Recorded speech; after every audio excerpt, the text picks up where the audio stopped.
Hey,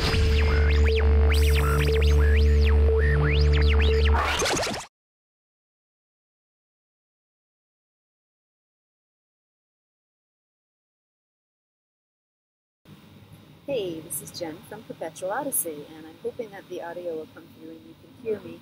Where I'm sitting right now, it's rather loud. I'm by a bridge which goes over some water, and Casey is fishing at the moment. So I'm kind of doing two things. One, I'm making a companion video for the Wagon Wheel Mustang flea market video that I just rendered today. And then two, I'm just making good use of my time while Casey's fishing to try to be productive and make a video here. So that's what I'm up to, and hopefully it's going to work out. So let me just test it before I go any further, and I'll be right back. Okay, yes, it seems to be working. So I was thinking I'd try to get the computer a little closer so you can hear the audio.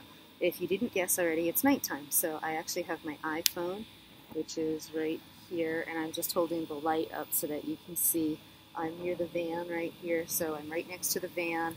And we're hooked up to our little battery pack, so I've got my computer and everything that I can put on the battery pack, and we've got one dog in the van, and the other dog is sitting outside next to me, and it's quite cozy for, it's probably about 68, maybe, no, sorry, 88 or maybe like 86 degrees still, and it's July right now in Florida. Okay, so let me go ahead and get to the point. So, companion video from the Wagon Wheel, and if I keep looking over here, it's because I have a little sticky note on my computer with notes about things I wanted to talk about. So I made the Wagon Wheel video, and it had probably about an hour and a half of footage, and it was all on a GoPro, and I've never tried to edit any footage that long before.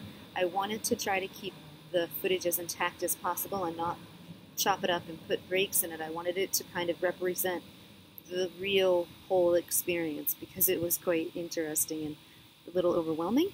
So I just did a lot of fast forwarding, and I didn't realize how fast my fast forwarding could go on iMovie. So I think I got it pretty fast, and that was good because it was really long. I got it down to 14 minutes.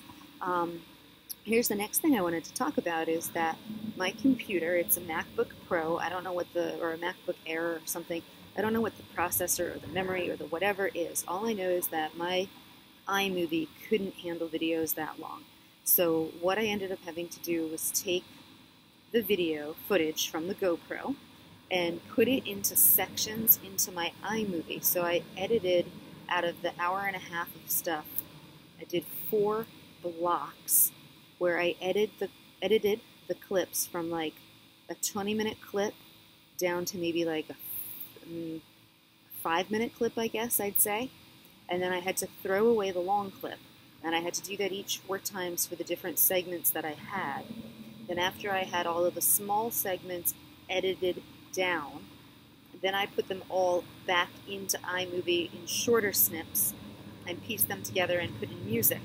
I was worried because it seems like the audio, when I talk on the iMovie, when I record it, what is it called, I guess, voiceover, it seems to take up a lot of memory, and I have a much harder time processing videos that I've voice edited over afterwards. So that's why I didn't bother to put any voices, I just put some captions in. It's just because it seems to be too much for my computer to handle, especially with long videos like that. So that's why I'm doing this little companion video. So with all of that said, I wanted to say that I clipped my GoPro onto my backpack. So the shoulder straps of my backpack came down, and then I just kind of like clipped my GoPro right here onto the backpack strap. So that was cool because it was out of the way. It was hands-free. It wasn't very conspicuous that way. And I think it was a good way to go, and I'm definitely going to do that again.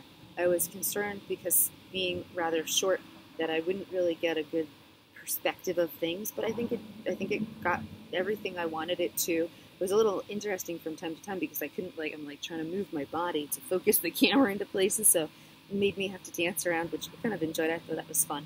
But what else was I going to say? Sorry, Casey is in front of me most of the time, so a lot of the video is of his back, but hopefully he'll still be able to get perspective of what we were seeing. And it's a pretty big place, and it was a chore to get through the whole thing. Let's just put it that way. Okay, so video edited, I got through all of that stuff, backpack clipped, What else did I have here on my notes that I wanted to cover? Let me just look through them. Well, I guess that's basically it. Those were the couple of things. So I'm going to consider this a companion video to that, and then a trial of doing a video selfie of myself on my Mac with an iPhone as a light. Oh, and you can see the van behind me a little bit, and in a noisy place while we're fishing at night. So that's it. Hope everybody had a lovely 4th of July, and everybody out there is doing well. And we're doing still a lot of work with the RV, so that's really slow work because we both work 6 days a week now, so there's not much time left to do RV fix-its, but we've got all those projects we're working on. So yeah, we'll just keep trying to plug that away and make little videos as we can and show you our updates on our RV improvements. Okay, that's all for now.